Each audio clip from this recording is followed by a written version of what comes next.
said aliens are on the far side of the moon, and they are not our friends.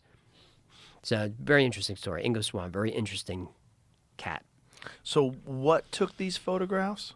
The moon surveyor, lunar surveyor, satellite. And none of that stuff's ever been released? Oh, they released a lot of images from the far side, but they release what they release. That's why we know there's fewer impacts on the far side, because we've seen those images. But there's no images of these domes or whatever. No. I've seen some that maybe are faked that look pretty compelling.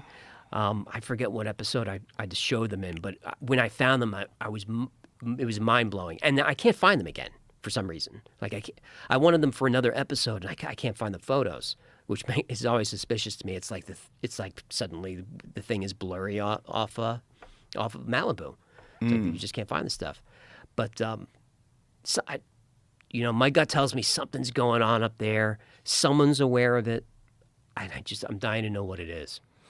It would be unbelievable if Mars was the first planet that had life before Earth was capable of supporting life. It reached a very high level of sophistication and then started seeding Earth. Right. Panspermia theory. Yeah. I believe we have at least one rock from Mars that just landed here. I think we have one of those. So from maybe a giant impact or something through some of Mars over here. Dum.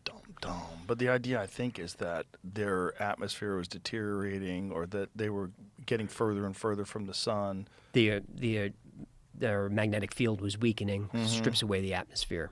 And so this would be the thing. If you were a super advanced civilization, the race would get so advanced that you could leave your planet.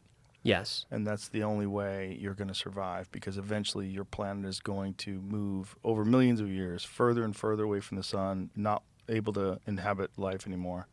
Right. So maybe send your DNA or whatever to the third rock. Or Anunnaki. Or Anunnaki.